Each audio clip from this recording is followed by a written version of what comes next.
Bismillahirrahmanirrahim. Assalamualaikum warahmatullahi wabarakatuh. Nas'aluka ridhaka ya Allah wal afiyah wa sihhata wa salam wal hidayah wa taufiq wa rahmah wal maghfirata bil barakati surati al-Fatihah.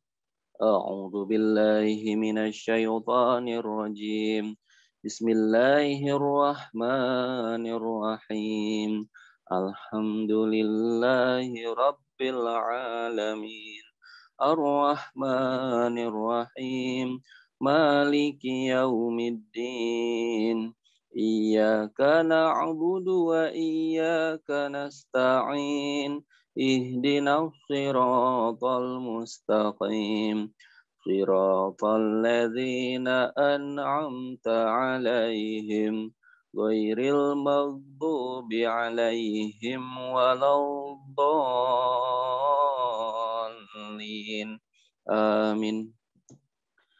Ya, Al-Fatihah ini mari kita baca sekali lagi untuk terkhusus saudara-saudara kita, keluarga kita, kaum muslimin yang sedang Allah uji dengan sakit, baik yang positif COVID maupun sakit lainnya. Semoga Allah segera angkat penyakitnya dan disembuhkan seperti sedia kala.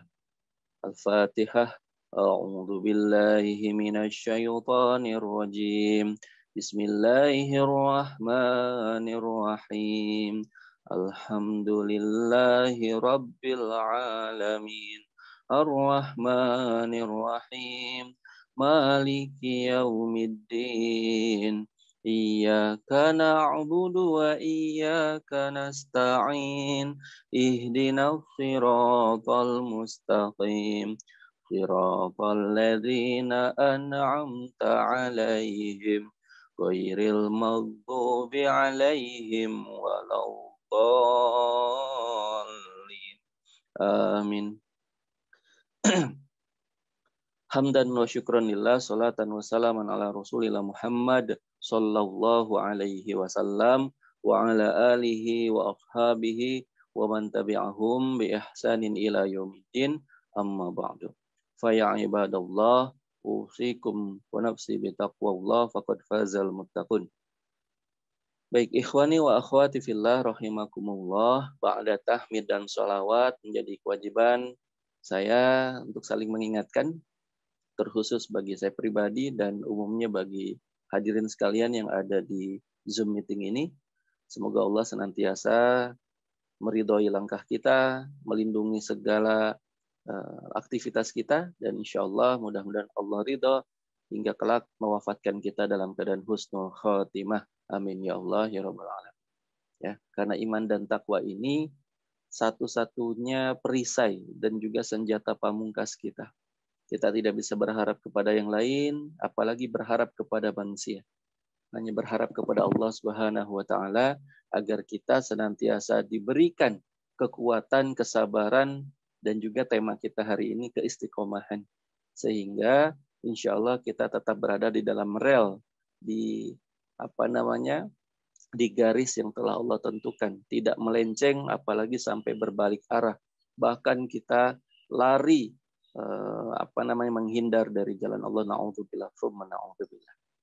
Ya, bersyukur kita hari ini Allah masih berikan kenikmatan menjelang, ya, mudah-mudahan hari ini dan esok adalah terakhir PPKM level 4, ya, tidak ada level 5 ataupun istilah penyekatan dan juga pembatasan lainnya, ya. Kita berharap kalaupun mau, kami siap insya Allah, seluruh warga negara Indonesia siap, terutama kaum muslimin, untuk melaksanakan Undang-Undang Nomor 6 Tahun 2018 tentang karantina kesehatan.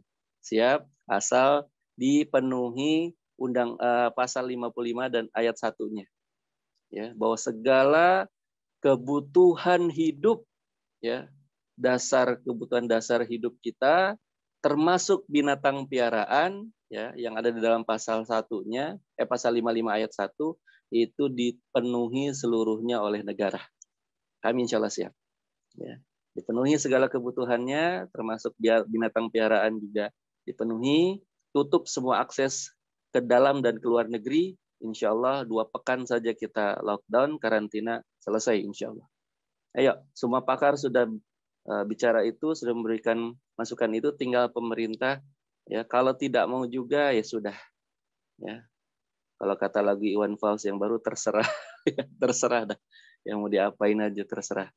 Tapi juga mohon pemerintah jangan marah kepada warganya, karena terserah juga warganya.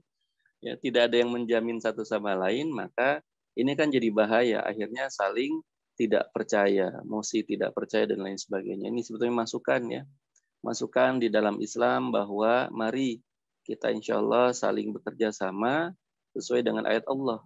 A'udzubillahi minasyaitonirrajim wa ta'awanu 'alal birri wat taqwa wa la ta'awanu 'alal itsmi wal 'udwan. Saling tolong menolonglah kata Allah ya, kalian dalam kebaikan dan takwa, dan jangan saling tolong menolong dalam ya keburukan ya. Dan juga apa? Ya, 'alal itsmi wal 'udwan, dalam dosa dan keburukan.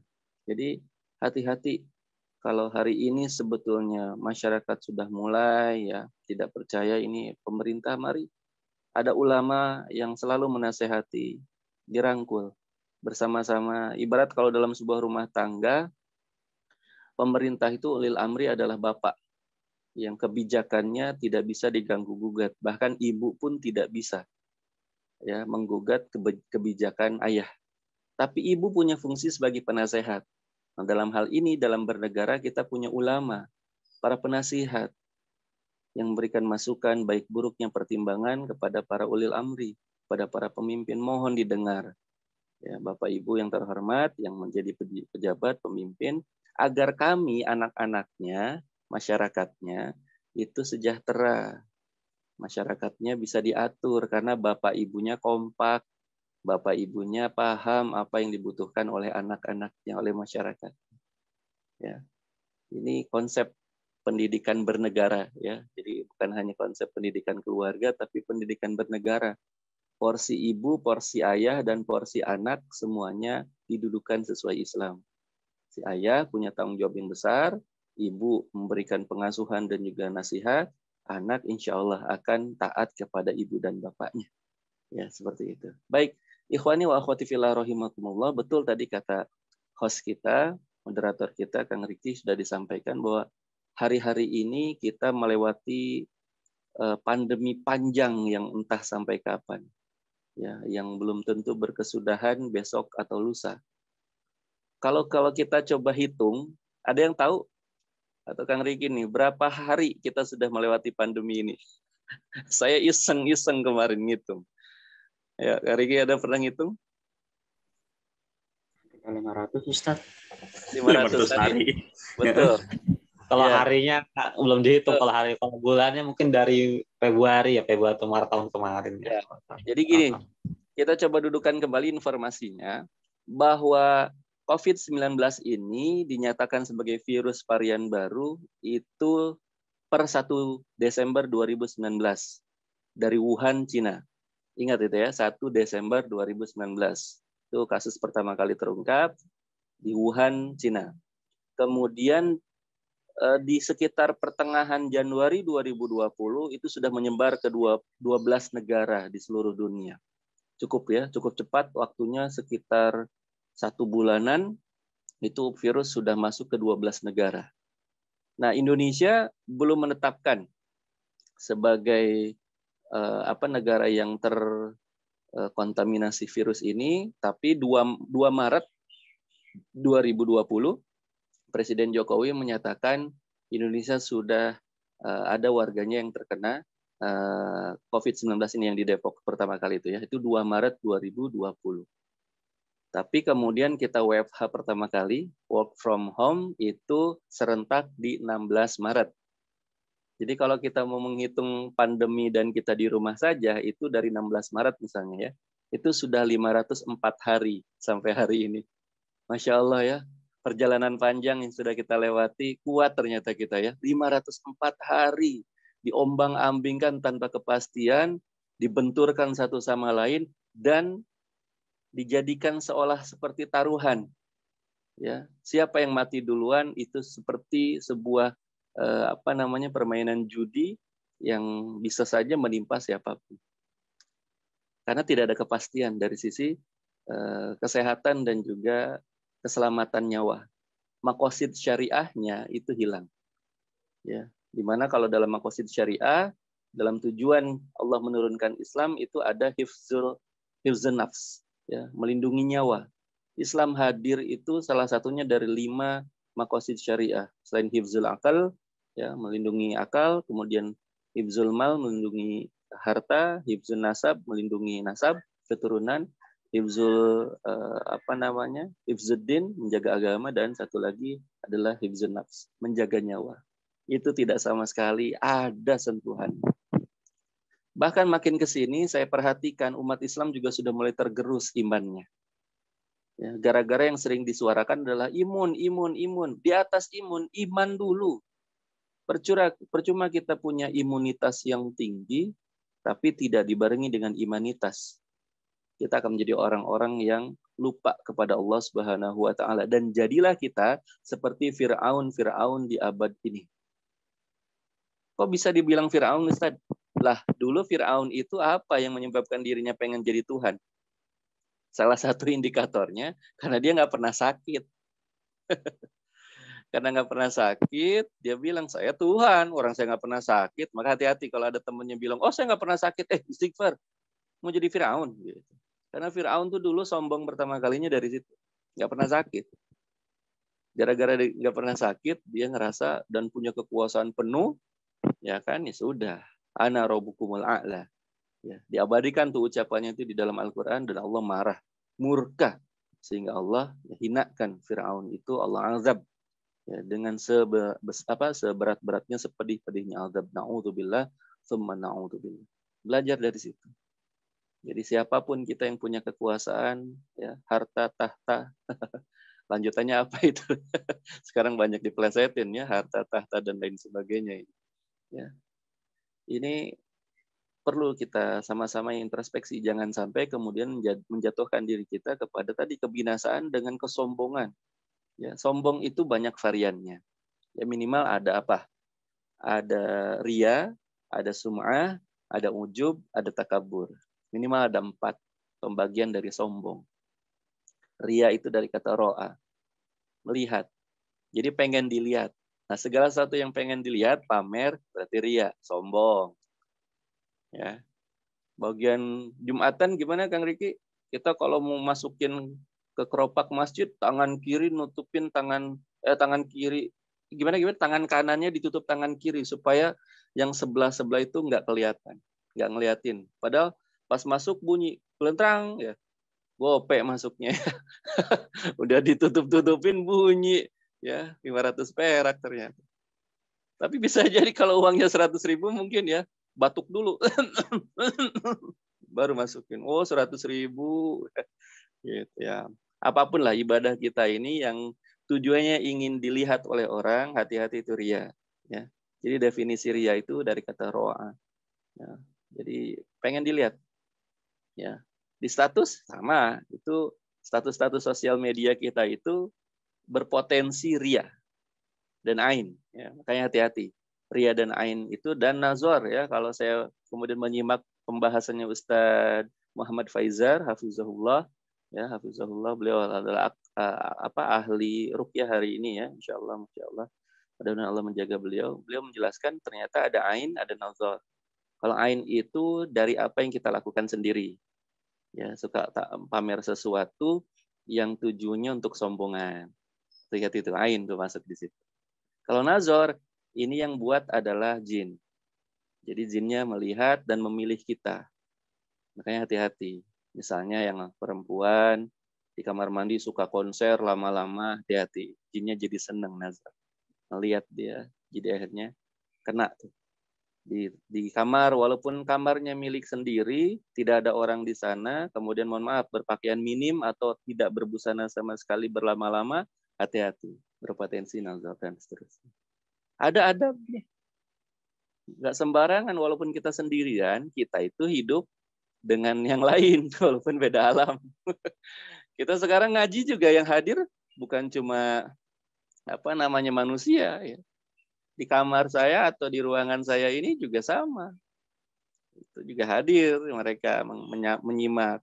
Kemudian ketika antum-antuna juga di depan laptop, di depan HP menyaksikan saya, menyimak saya juga sama itu. Yang di ruangan antum juga menyimak. Ini Masya Allah kan. Itu yang harus kita selalu paham. Ya. Dimanapun kita berada, adab itu Masya Allah. Ya. Kan ada yang disebut dengan hablum minallah, hablum minan nas, hablum minan nafs, hablum minal alam. Ya, hubungan kita dengan Allah, hubungan kita dengan sesama manusia, hubungan kita dengan diri sendiri, dan hubungan kita dengan seluruh alam semesta, seluruh makhluk Allah, termasuk jin dan bangsa yang lainnya yang halus itu. Gitu. Jadi itu kita harus tahu adabnya. Hablum minal alam dengan mereka seperti apa. Oke, kembali lagi. Jadi 504 hari melewati itu semua tentu. Ya, ada plus minusnya. Kalau ibarat dalam sebuah pekerjaan, penelitian itu ada monef namanya ya. Monitoring evaluasi, hari ini kita mencoba untuk itu. Melakukan monitoring, sudah sampai mana sih kita 504 hari? Apa yang kita raih, dapatkan dari 504 hari bersusah payah di rumah, bolak-balik ke rumah lagi, usaha sampai tutup, bangkrut. Ya. Kemenkop UKM RI itu menyatakan sekitar 47% UMKM di Indonesia bangkrut. Ya, 47%, hampir setengahnya berarti selama pandemi ini. 47% bangkrut. Kalaupun ada yang masih bertahan, itu omsetnya turun sampai 80%. Ini data ya. 80%. Jadi sisanya 20%. Kalaupun masih beroperasi, misalnya seperti warteg-warteg kita hari ini, dikasih waktu 20 menit. Ya, nanti piringnya ada ini ya stopwatch-nya ya, ada time lapse-nya, ada apa namanya? Ada waktunya itu ya. Ya, bersiap, ya. Mulai kan gitu, ada wasitnya mungkin ya. Wah, langsung 20 menit ya, luar biasa. Satu hal yang unik menurut saya ya. Tapi kalau saya keluar ternyata juga memang ramenya hanya di media ya, hanya di TV, di pemberitaan. Tapi kalau kita coba keliling juga rasanya kok nggak ada ya. Ya alhamdulillah sih ya, mudah-mudahan mungkin aparat juga sudah terbuka, dia bingung juga ya, ke atas adalah instruksi, ke bawah adalah masyarakat dan juga keluarganya.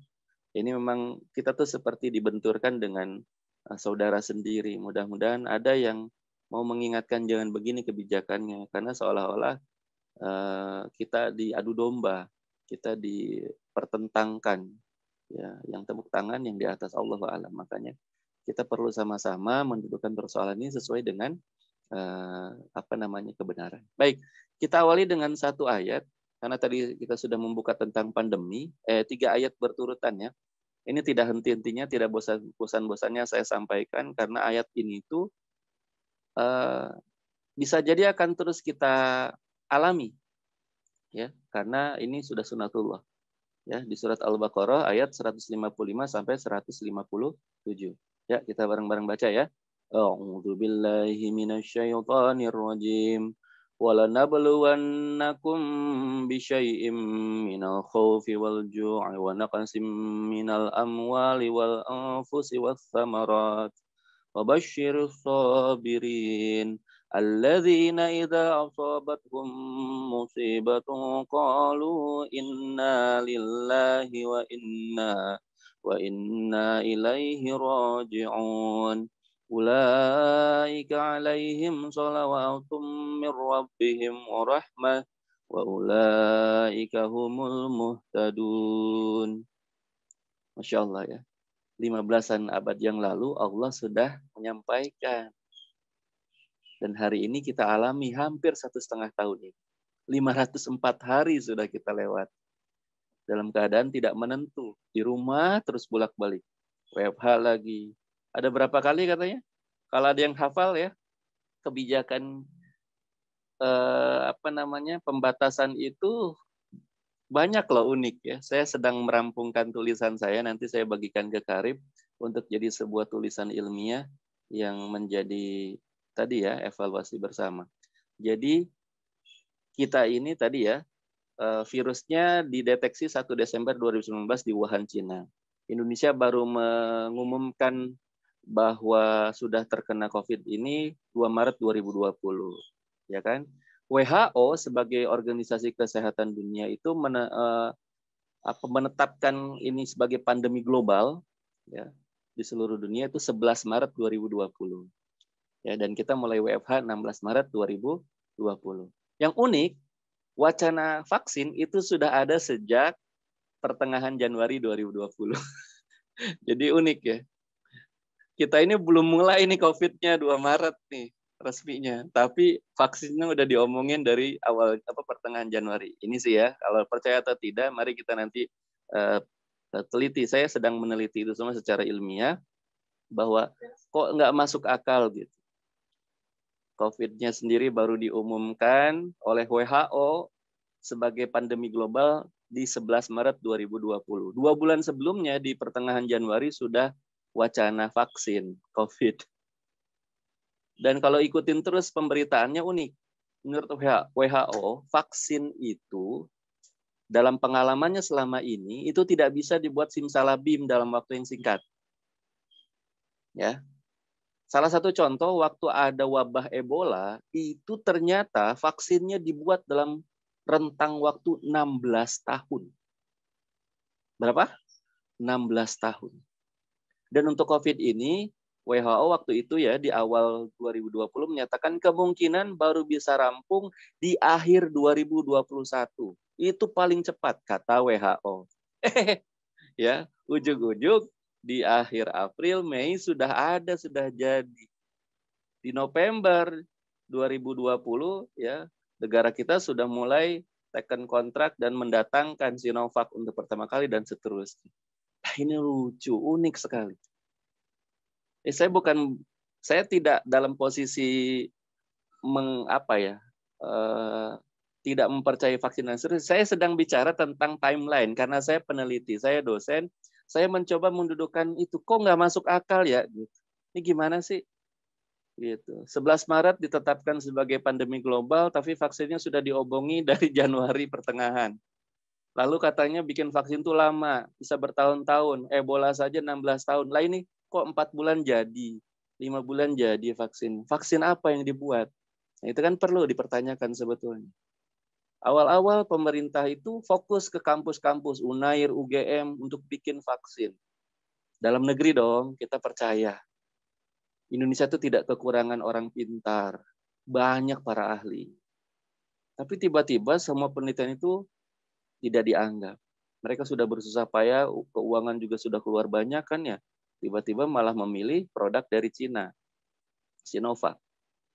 Ini pertanyaan ya. Ini saya tidak mencoba membuat apa-apa kepada antum-antunan sekalian, tapi ayo kita ini orang berakal, kita ini orang berilmu, coba lebih teliti. Ini bagaimana maksudnya? Ya, sehingga saya sedang berimbang tuh apa yang disampaikan para ahli epidemiolog dan juga ahli politik ekonomi, ya seperti misalnya Dr. Ihsanuddin Nursi ya, seorang tokoh politik ekonomi dari UI, itu sampai sekarang beliau concern terus membuka hal-hal yang tidak masuk akalnya. Ini sih wacana saja, silakan. Kita kan boleh ya membanding-bandingkan. Oh iya, mana sih masuk akal enggak? Mana datanya, mana sumbernya kan gitu. Valid tidak? Kan kita bicara ilmiah seperti itu. Jadi jangan menebar hoax. Gitu. Setiap yang apa yang kita sampaikan itu ada dasarnya. Oke, kembali lagi. Jadi kebijakannya akhirnya mulai apa? WFH pertama kali ya, 16 sampai 31 Maret. Lanjut dengan PSBB. Pembatasan sosial berskala besar itu 10 April sampai 4 Juni. Saya hafal tuh ya.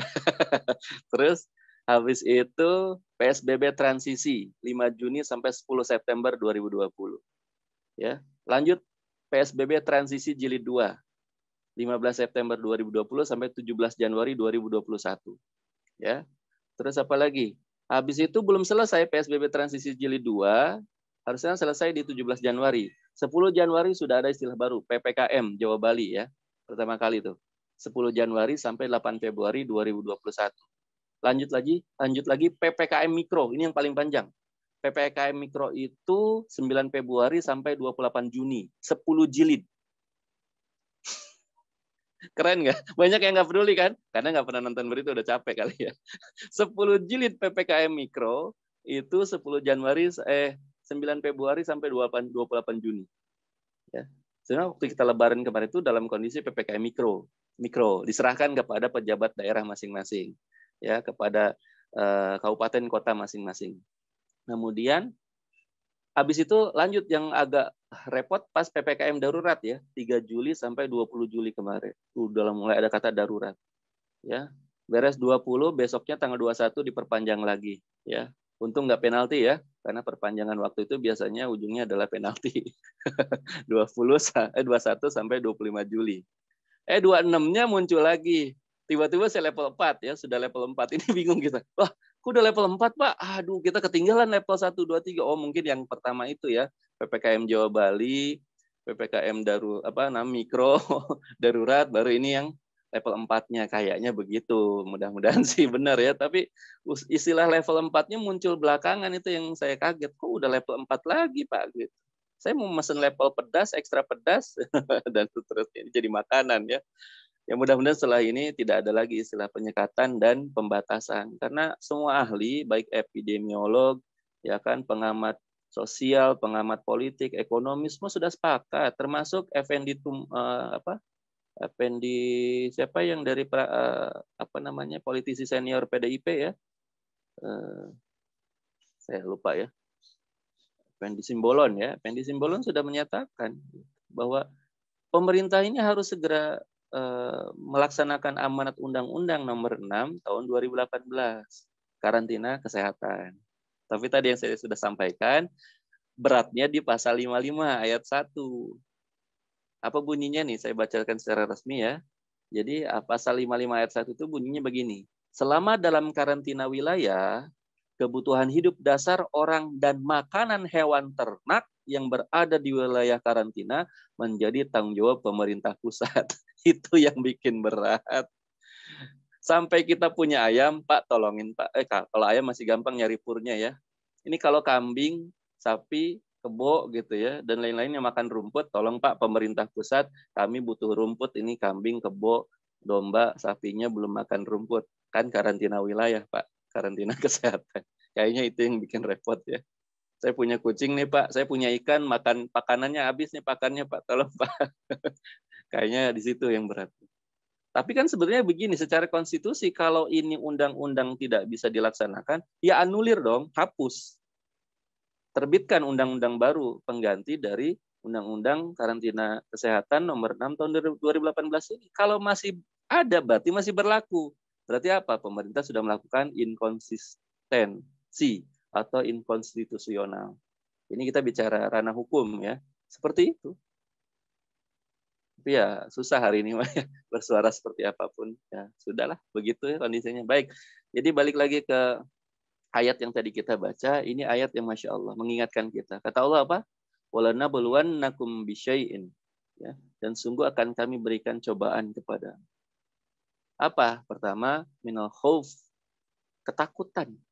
Takut nggak kita hari ini? Bukan lagi. Ada yang bersin aja kita langsung, woi, corona nih. Padahal bersin doang. Bersin itu barokah loh. Rahmat Allah loh. Doa loh. Makanya ada adabnya. Apa adab bersin? Pertama menutup mulut kita, kemudian mengucapkan langsung doa. Alhamdulillah. Yang mendengar langsung memberikan doa. Yarhamukallah. Yarhamukillah. Ya enggak? Langsung didoakan semoga Allah menyayangimu. Ya Allah. Dibalas lagi sama yang bersin. Yahdikumullah. Semoga Allah memberikan hidayah kepada kita semua. Masya Allah. Itu barokah. Doa loh. Nggak ada itu. Ya. Salah satu aktivitas penyakit yang di dalamnya ada doa di sana. Berarti sebenarnya bukan sekadar penyakit. Tapi ada keberkahan di sana. Kan virusnya, bakterinya keluar tuh pada saat bersin. Gitu kan. Alhamdulillah. Kan nikmat ya bersin tuh. Yang paling gak enak tuh bersin gak jadi. Gak enak kan ya? Sampai nyari matahari dijemur gitu kan. Ada yang begitu tuh metodenya. Menjemur lubang hidung ke matahari supaya jadi bersihnya. Itu paling gak enak, bersin gak jadi. Tapi bersih tuh, gitu. Apalagi sampai keluar itu ya. Mohon maaf bukan jorok, tapi itu ya keluar, bersihkan, buang, selesai. Tapi jangan lupa berdoa tadi. Alhamdulillah, yarhamukallah, yarhamukillah, yahdikumullah, itu doa. Hari ini kita meninggalkan sunnah itu, meninggalkan adab itu. Ada bersin ditinggalin, bukannya didoain. Oh, ngeri ah, corona. Orang bersin corona. Ya Allah ya. Ini berat. Ada batuk dikit. Wah, ya namanya juga batuk. Kita kan hidup beserta dengan, sebetulnya kalau kita bicara virus, belajar kan kita dari SD. Jadi namanya virus, bakteri itu ya hidup bersama kita tadi. Hablum minal alam. Kita ini punya hubungan yang erat dengan segala sesuatu yang Allah ciptakan di alam semesta ini. Ya kan?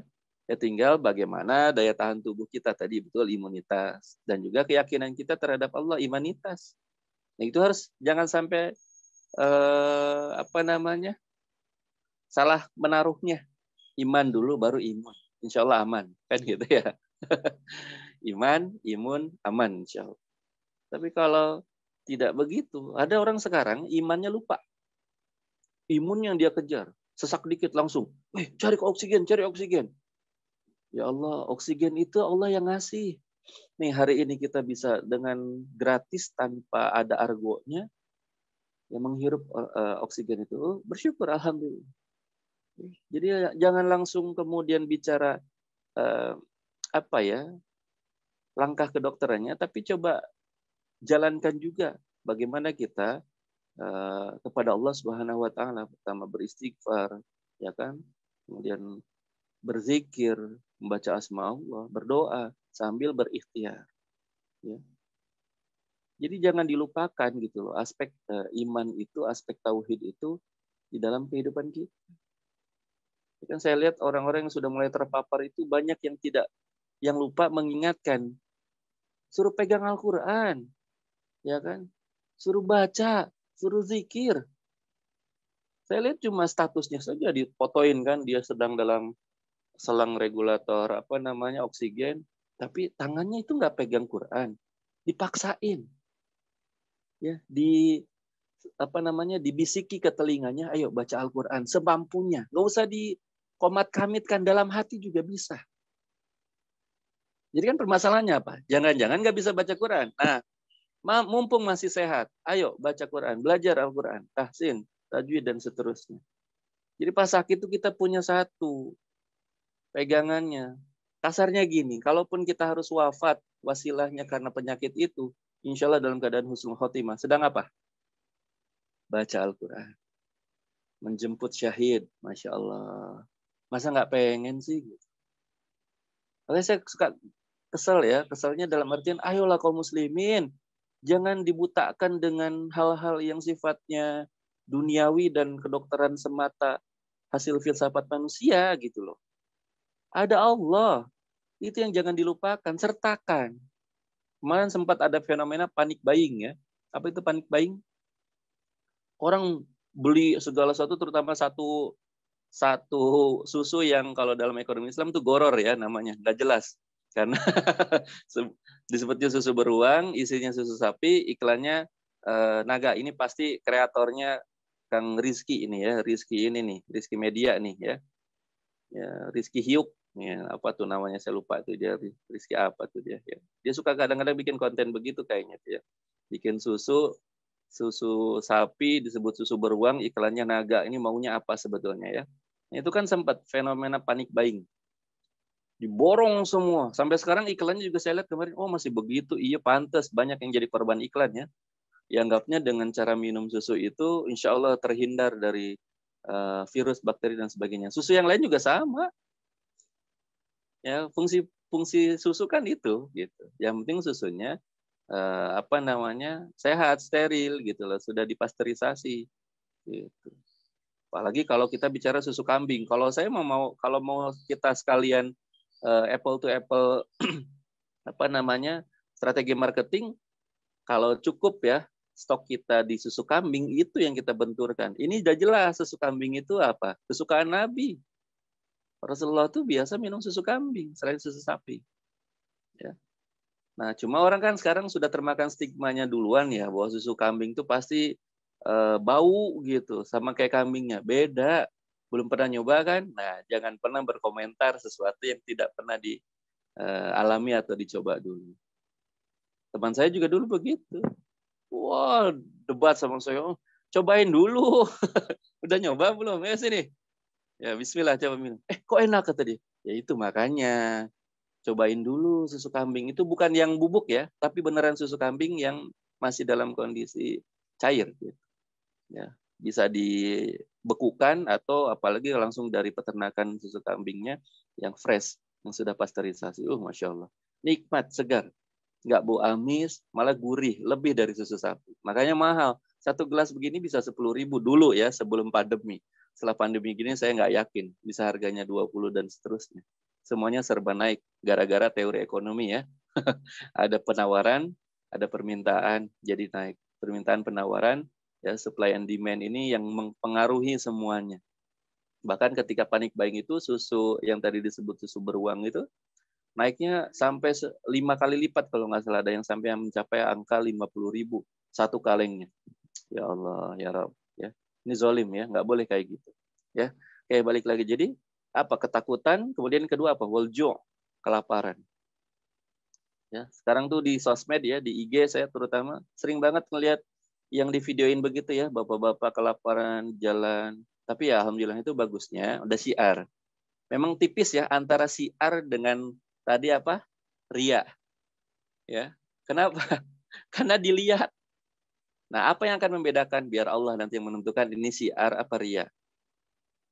Innamal a'malu binniyat wa innamal likulli imri'in manawa. Tiap-tiap sesuatu tergantung dari niatnya dan tiap-tiap orang akan mendapatkan dari apa yang dia niatkan. Udah selesai. Yang penting kita bilang jangan nuduh juga, "Oh, kamu ria." gitu. Kecuali memang kelihatan banget pamernya ya gitu. Tapi kalau enggak, kita cuma mengingatkan jangan sampai ria, akhi, ukhti gitu kan. Niatnya dijaga. Itu aja selesai. Tidak perlu menjudge. Tapi kalau ada orang yang sampai kelihatan begitu riaknya, baru kita ingatkan. Misalnya ya, kalau dulu saat FFND suka bikin contoh begitu ya. Lagi OTW sepertiga malam. Wah, keren banget ya. Masya Allah. Kesannya soleh banget gitu ya. Bangun tahajud sampai dibikin status ya. OTW sepertiga malam. Ya elah. Tapi itu ria gitu. Mohon maaf. Ya. Karena apa pentingnya kata orang nggak nanya gitu. Siapa yang nanya udah bangun sepertiga malam gitu. Atau alhamdulillah sudah selesai hatam Al-Qur'an gitu kan. Nggak ada yang nanya juga. Ya. Kecuali kalimatnya begini, mari sama-sama ya membiasakan membaca Al-Qur'an gitu kan. Ya, itu kan pengingat nasihat boleh. Tapi kalau alhamdulillah saya sudah selesai hafiz 30 juz, antum kapan? Wah, itu mah namanya ngeledek gitu ya. Nggak begitu caranya orang berilmu itu. Mari sama-sama kita membaca dan menghafal Al-Quran. Itu kan bahasanya beda ya. Gitu. Makanya guru-guru kita, para alim, para ulama, itu nggak pernah menyebut dirinya itu sesuatu yang disebut oleh masyarakat atau murid-muridnya. Selalu menyebut Al-Fakir. Al-Fakir, mohon maaf. Nggak pernah. Saya Kiai Haji, Syekh, Ustadz. Ini perlu tuh pertanyaan. Siapa ini kok sampai bilang begitu? Rasulullah aja nggak pernah bilang, saya Rasulullah. Gitu. Ya, saya Muhammad. Ya kan? Utusan Allah. Baru tuh menyebut dulu nama beliau siapa. Nggak pernah. Kalaupun kita bicara tentang konteks Sayyidina, itu hanya penghormatan dari umatnya. Ya. Dan ini di luar sholat, di luar ibadah masih boleh kalau kata para ulama. Penghormatan kita seperti kita menyebut bapak, ibu kan gitu ya, tuan, nyonya itu boleh. Yang tidak boleh itu kan menambahkan kalimat di dalam sholat gitu, yang tidak ada sayyidinya kita tambahkan sayyidina. Itu sebetulnya yang saya pahami. Ya, tapi kalau di luar sholat, di luar teks yang sudah baku, kita menyebut Sayyidina Muhammad Sallallahu Alaihi Wasallam boleh. Sayyidina Abu Bakar, Sayyidina Umar bin Khattab itu kita kayak menyebut Tuan Rizki, ya kan? Tuan Adam dan lain sebagainya. Ya, itu hanya istilah takriman wa ta'zim dan boleh adab kan? Gitu. Kan nggak mungkin kita nyebut si Muhammad. Nah, naudzubillah jangan sampai bilang ya. Itu namanya orang yang nggak punya adab, suul adab. Kita perlu mendudukkan. Seperti kita menyebut itu pernah lagu yang viral itu kan ditegur oleh Buya Yahya ya. Yang Aisyah gitu kan. Aisyah yang mana itu? Sayyidah Aisyah atau Ibunda Aisyah. Ya, Aisyah tukang lotek apa mana gitu, tukang pecel, kan nggak boleh nyebut langsung nama. Sayyidah Aisyah, ya, atau Ibunda Khadijah atau Ibunda Aisyah disebutkan. Ada ta'ziman wa takrimannya. Nggak boleh menyebut langsung orang-orang yang mulia itu ya dengan kalimatnya, namanya langsung. Ini bukan kultus, bukan adab. Bedakan ya kultus dengan adab. Ya, kalau mengkultuskan itu, wow gitu, pokoknya salah benar kita bela, ini enggak. Kita bicara kebenaran. Mereka orang-orang yang memberikan wasilah kebenaran kepada kita. Tanpa mereka, kita tidak akan pernah ya, hari ini bisa belajar Islam dan meyakini Islam dengan sepenuh hati. Hati-hati ya, hari ini sudah mulai itu dikeluarkan ujian-ujian keimanan. Saya nggak tahu kenapa tiba-tiba si Murtadin siapa Lukman Sardi itu tiba-tiba di blow up di sosmed lagi rame. Ya, dia menyatakan keluar Islam sepulangnya dari umroh. Aduh, astagfirullahaladzim. Ini kenapa ini gitu kan? Sebelumnya kita juga perlu waspada ketika Mongol komedian stand up komedi itu diberi panggung dengan menjelaskan tentang fenomena satanic church ya atau gereja setan. Ini kan banyak milenial yang jadi pinisirin ya, penasaran ya. Jadi penasaran, nyari tahu kayak gimana sih gereja setan, di mana, kepo kan? Itu kan sebetulnya persis kayak kita kalau strategi marketing toko tuh ya, saya suka suka ketipu juga kalau di jalan. Jangan tengok kiri, jadi tengok kan kita. Oh iya, bisaan dia. Ya, itu kayak gitu tuh. Jangan tengok kiri, oh ternyata gitu caranya Kang Riki ya kalau mau bikin usaha tuh. Jangan tengok kanan, orang jadi malah nengok ada apaan tuh di kanan gitu. Ya sama gitu. Jangan berhubungan dengan satanic church gitu, dengan gereja setan. Nah, anak-anak sekarang kan kepo. Gereja setan tuh kayak gimana gitu. Nah, ternyata kalau dijebak lagi dengan hal-hal lain, nauzubillah. Makanya perlu tuh kita waspada terhadap ujian-ujian keimanan di hari-hari penuh fitnah ini. Oke, kita lanjutkan ya. Jadi ketakutan, kelaparan, terus apa lagi? Ya, wa naqsin minal amwal. Ya, wal anfus was samarat. Kekurangan harta, jiwa dan buah-buahan. Harta sudah pasti.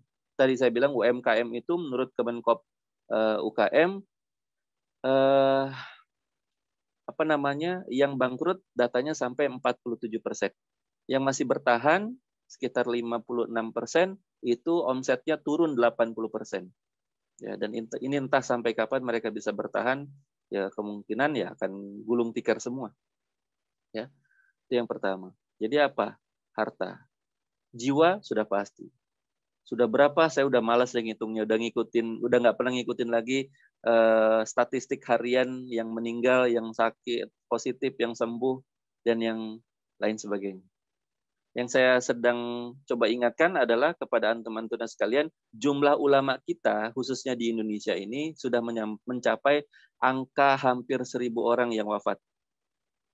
Itu yang harus kita waspadai. Makanya kenapa kita hari ini juga membahas tentang istiqomah. Karena setelah ini kita makin menjadi bingung.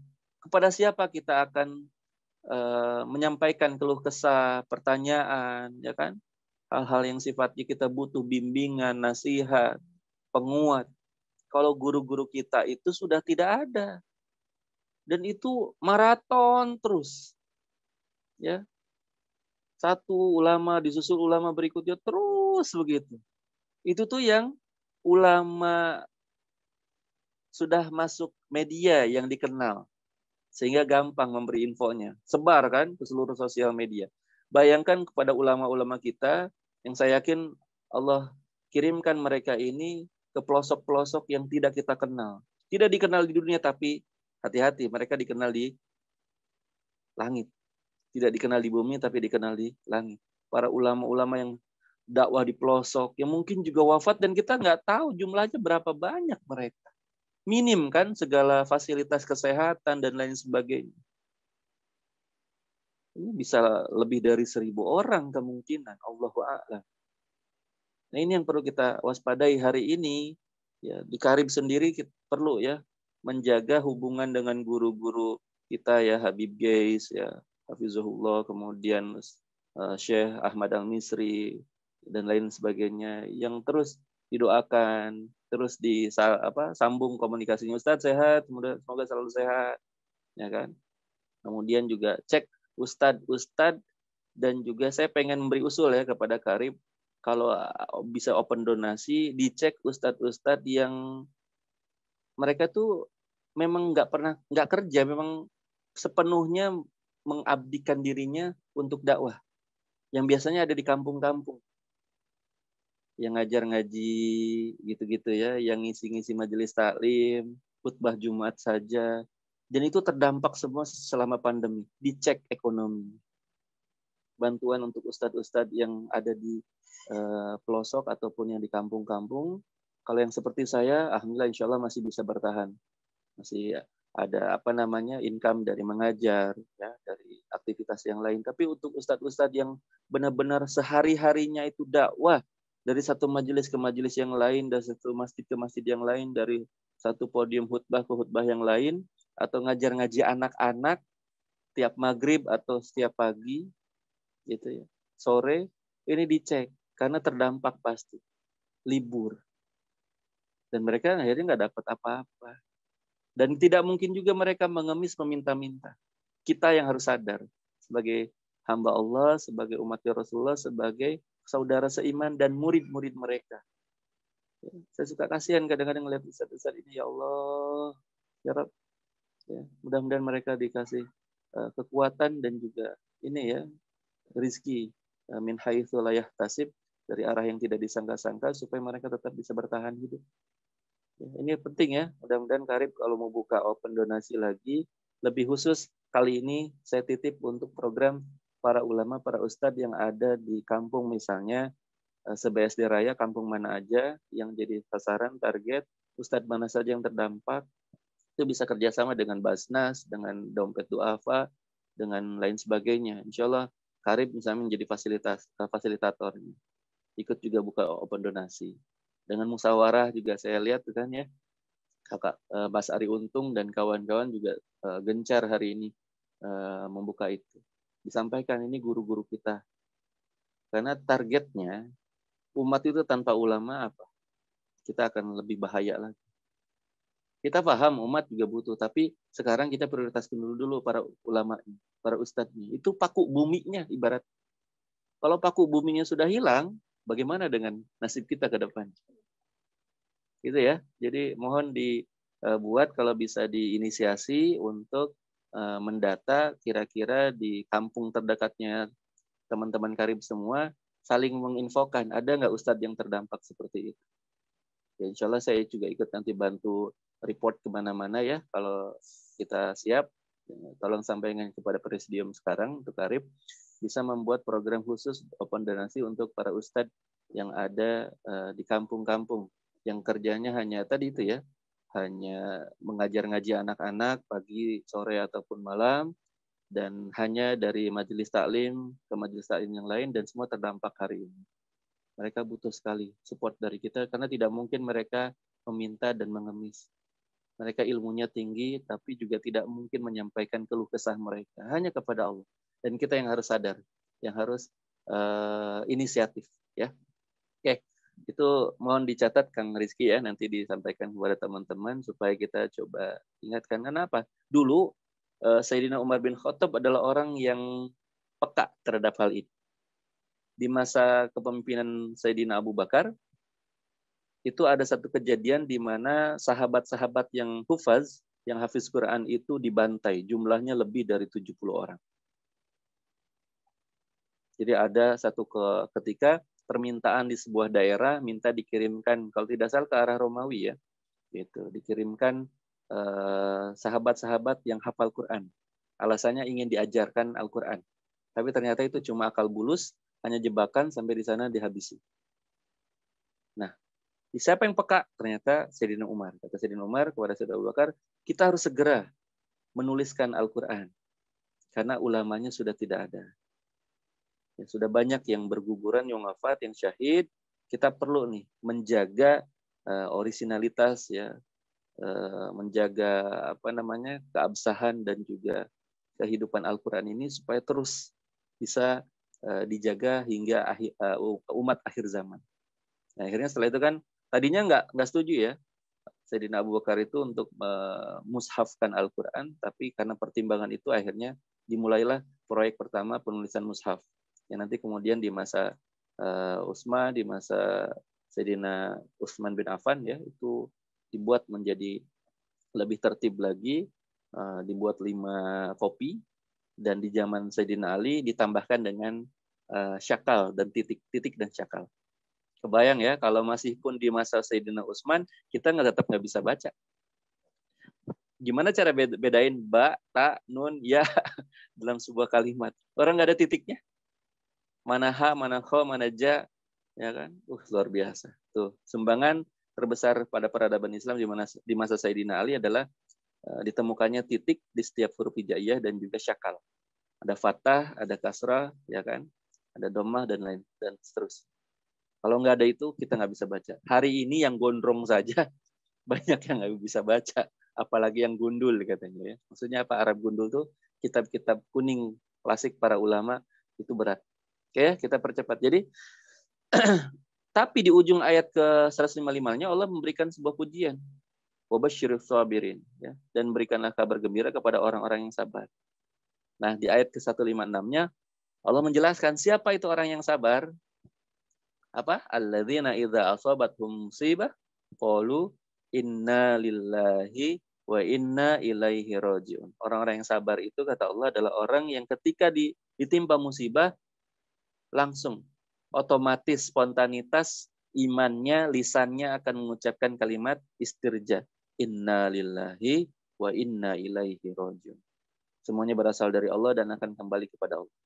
Nah, saya meluruskan kekeliruan sedikit di masyarakat kita. Dianggapnya kalimat istirja ini untuk yang meninggal saja. Tidak ya. Tapi untuk segala hal, baik itu keburukan maupun kebaikan. Baik itu adalah musibah ataupun kesenangan. Karena musibah itu kalau dalam ilmu tasawuf atau tazkiyatun nafs, itu adalah ujian juga. Orang kan lalai seringkali apa kata Rasulullah? Waktu luang dan kesehatan, ya enggak? Apalagi dalam sedang berjaya, itu lengah sekali. Padahal di saat itulah dia harusnya innalillahi wa inna ilaihi rajiun. Sedang kaya, lupa. Ya kan? Bisa saja kemudian itu adalah ujian buat dia. Makanya kekayaannya itu adalah ujian. Semua berasal dari Allah, akan kembali kepada Allah. Dan betul. Ya, ada dulunya orang kaya sekarang miskin. Dulunya orang miskin sekarang kaya, hidup berputar. Roda berputar, betul. Ya, makanya harta, tahta, ya, dan sifatnya hal duniawi lainnya itu harus selalu dibacakan istirja. Termasuk sakit. Jadi kalau ada yang sakit sekarang jangan kaget ya, jangan marah. Oh, Kang Rizky sakit. Innalillahi wa inna ilaihi rajiun. Jangan marah, Kang. Ya, tapi karena memang kalimatnya itu yang Allah ajarkan kepada kita, dikasih musibah, innalillahi wa inna ilaihi rajiun. Betul. Sakitnya berasal dari Allah dan akan kembali kepada Allah, dicabut oleh Allah nanti sakit. Jangan marah. Emangnya saya mati gitu kan, ada yang begitu. Sakit dibacain innalillahi, marah dia. Ya padahal berarti nggak ngaji. Ngaji yuk di Karib gitu. Kalau marah tinggal promosi. Ngaji yuk di Karib. Gara-gara dia dibacain kalimat istirja pas sakit dia marah, harusnya diajakin ngaji. Ya, seperti itu. Jadi, terus apa? Di ayat 157-nya Allah menutup dengan sebuah jaminan yang Allah akan berikan kepada orang-orang yang sabar. Apa itu? Ulaika alaihim sholawatum mir rabbihim wa rahmah. Mereka itulah orang-orang yang akan mendapatkan keberkahan yang sempurna dan rahmat kasih sayang Allah ya. Dan apa? Wa ulaika humul muhtadun. Mereka juga akan dapatkan hidayah, petunjuk dari Allah Subhanahu wa taala. Tuh, dengan sabar ya, dengan istiqomah sebetulnya dia akan mendapatkan apa? 1 berkah, 2 kasih sayang, 3 hidayah. Sabar, istiqomah, Masya Allah. Ini banyak yang tidak memahami. Sehingga ketika masa pandemi ini yang sudah berlalu 504 hari sejak 16 Maret 2020, banyak yang sudah lupa dengan ini. Maka sekarang yuk, ibarat HP kita cas lagi, charger lagi, supaya kita semakin ingat. Ya Allah, kami sudah melewati hampir setengah dari 1000 hari panjang ya. Mudah-mudahan sih nggak sampai 1000 ya. Besok, lusa, bulan depan, mudah-mudahan sudah selesai. Asal tadi pemerintah punya keinginan yang kuat, undang-undang karantina kesehatannya yuk diamalkan. Buat apa mahal-mahal anggaran dikeluarkan untuk membuat undang-undang ini, ya kan? Dengan waktu yang lama bisa jadi, ya kan? Tapi tidak dipakai. Sayang. Yang harus dipahami oleh teman-teman sekalian, oleh hadirin, satu undang-undang itu anggarannya besar. Ya, silakan nanti bisa diteliti ya. Untuk membuat satu undang-undang itu anggarannya luar biasa. Bayangkan saja, DPR MPR itu kan hampir 1.000 orang. Ya kan, ketika mereka suruh hadir, itu nggak hadir doang, ada uang rapat dan lain sebagainya, konsumsi, akomodasi segala macam, berapa itu yang harus dihitung, belum panselnya, panitia bukan panitia seleksi ya, pansusnya, panitia khusus yang membuat redaksi undang-undangnya, editornya dan lain sebagainya, itu berapa tunjangannya. Jadi satu undang-undang itu bukan main, nggak sembarangan, ada nilai ekonominya, ada biayanya, anggaran. Nah sekarang kalau tidak dipakai, buat apa Pak?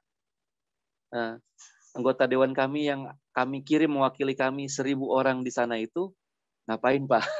Gitu ya. Gantilah ya sama Rizky Hyuk ya, nanti pindah ke sana jadi anggota dewan insya Allah ya, mewakili Tangsel. Amin ya. Baik, kita percepat hadirin sekalian. Makanya kita perlu ingat kalau untuk urusan amal dan ekonomi sebetulnya satu paket. Cuma saya menegaskan dalam judul itu supaya kita ingat. Betul tadi kata Kang Rizky Kurniawan di awal, di masa pandemi seperti ini banyak orang yang akhirnya lupa bahwa ekonomi juga harus tetap istiqomah di dalam Islam. Nggak sembarangan. Karena di slide keempat ya Rasulullah menyatakan apa? La ya'tiyanna 'alan nasi zamanun la yubalil mar'u bima akhadhal mal amin halalin amin haramin. Akan datang satu zaman ya, di mana manusia tidak lagi peduli dari mana mereka mendapatkan harta. Apakah dari yang halal atau yang haram, hari ini terbukti bukan?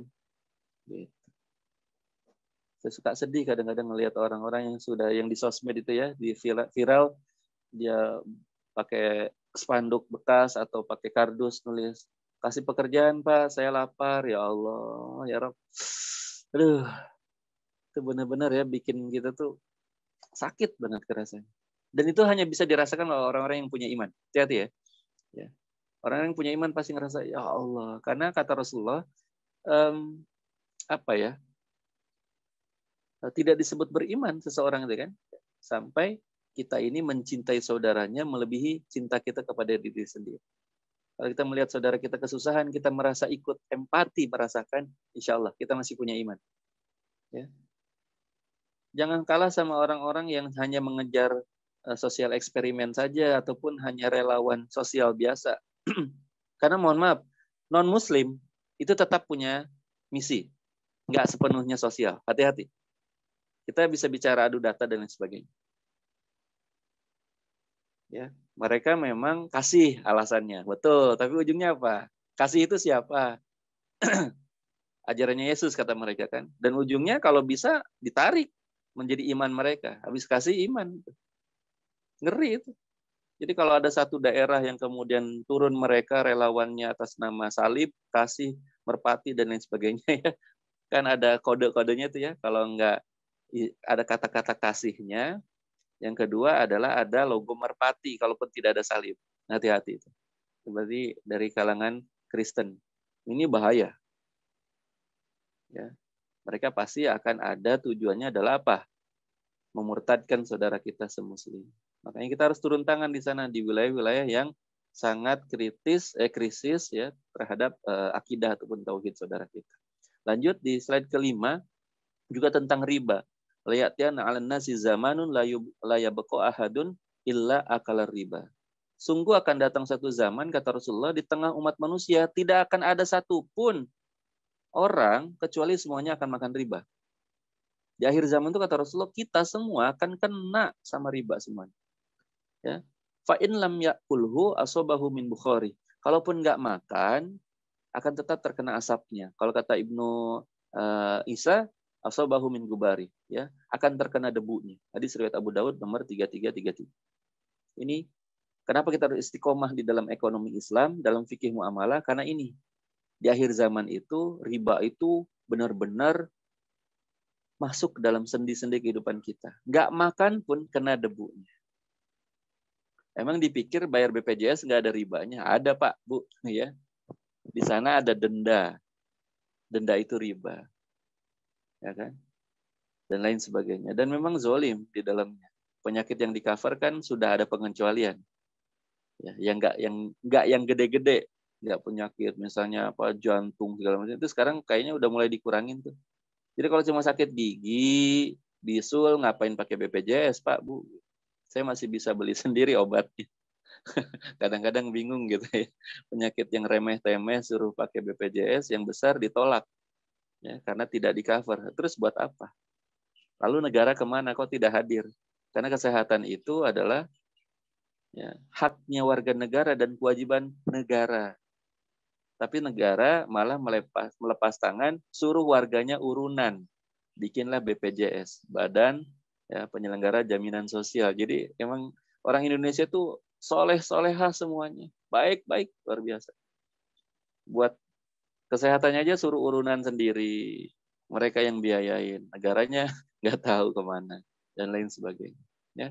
Zakat suruh diperkuat, apalagi di masa pandemi katanya. Iya, karena potensi zakat itu besar, Pak. Ya, potensi zakat itu sampai 200 triliun. Potensinya wakaf hari ini yang lagi digadang-gadang juga besar. Dia angkanya triliunan juga. Ya. Mudah-mudahan nggak sampai keropak masjid nanti ya, dilirik juga. Wah, potensinya besar. Ya iyalah. Tiap Jumat berapa Kang Riki biasanya? Gitu ya. Panitia kan suka ngumumin. Posisi kas masjid kita ya, 100 juta. Wah, keren tuh. Satu masjid. Wah, ini kali satu BSD berapa masjid? Satu Tangsel, satu Banten, satu Indonesia. Waduh, itu duit keropak masjid bisa triliunan. Mudah-mudahan nggak ada yang sampainya ngotak-ngotik, ngotak-ngotik duit keropak masjid ya, karena itu juga potensinya besar. Ya, kita akan marah kalau sampai urusan itu juga diatur. Udahlah, sampai zakat wakaf saja silakan. Yang penting jelas ya pertanggungjawabannya. Ya. Lalu apa? Di hadis riwayat Muslim nomor 169 ayat slide ke-6, Rasulullah juga mengingatkan kita, badiru bil a'mali fitanan. Wah, ini hadis tentang ngeri ya kalau sudah sampai fitnah akhir zaman. Ini kata Rasulullah, badiru bil a'mali fitanan kaqita'il lailil muslim. Yusbihur rajulu mu'minan wa yumsi kafiran. Segeralah beramal ya, badiru bil a'mal fitanan, sebelum datangnya fitnah. Seperti apa? Kaqita'il lailil muslim. Ya, seperti malam yang gelap gulita. Contohnya apa? Yusbihur rajulu mu'minan wa yumsi kafiran. Ya, di pagi hari ada seseorang yang masih dalam keadaan mukmin tiba-tiba ya jadi kafir sore hari. Nauzubillah. Au yumsi mu'minan wa yusbihu kafiran. Atau seseorang yang sore harinya masih mukmin, pagi-paginya tiba-tiba sudah jadi kafir. Na'udzubillah. Na'udzubillah. Makanya apa yang dialami oleh murtadin siapa tadi? Si Lukman Sardi itu nggak sesuai dengan iman. Masa pulang umroh jadi murtad? Di mana ceritanya, Pak? Berarti umrohnya aja saya perlu mempertanyakan apa yang Anda lakukan. Siapa ininya? Pembimbing umrohnya. Itu sangat bertanggung jawab. Ya. Kenapa sampai umatnya itu bisa lepas dari iman? Ya kan? Ini jelas. Ya. Wa yumsi kafiran au au yumsi mu'minan wa yusbihu kafiran. Ya. Yabi'u dinahu bi ardi minad dunya. Dia menjual agamanya demi barang kenikmatan dunia. Tuh. Kata kunci di akhir hadis riwayat Muslim nomor 169 itu yang kita takutkan. Ya. Yabi'u dinahu bi ardin minad dunya. Dia menjual agamanya demi membarternya, ya, menggantinya dengan kenikmatan dunia. Na'udzubillah, tsumma na'udzubillah. Ya, hati-hati. Yang akhwat, pekerjaan sekarang banyak yang begitu. Dari rumah, dia berkerudung ke tempat kerja. Sampai tempat kerja dilepas. Karena peraturan pekerjaannya tidak boleh pakai kerudung. Banyak. Hati-hati. Ini hadis ini yang jadi kata kunci. Hati-hati ya. Ya bi'u dinahu bi'aradin minad dunya. Dia menjual agamanya demi kenikmatan dunia. Istiqomah di dalam Islam, insya Allah. Apalagi perempuan, nggak perlu takut. Karena sifatnya dia dinafkahi, bukan menafkahi. Ingat itu ya. Akhwat itu tinggal memantaskan diri jadi istri solihah, selesai. Kalau nggak bisa ngelakuin apa-apa.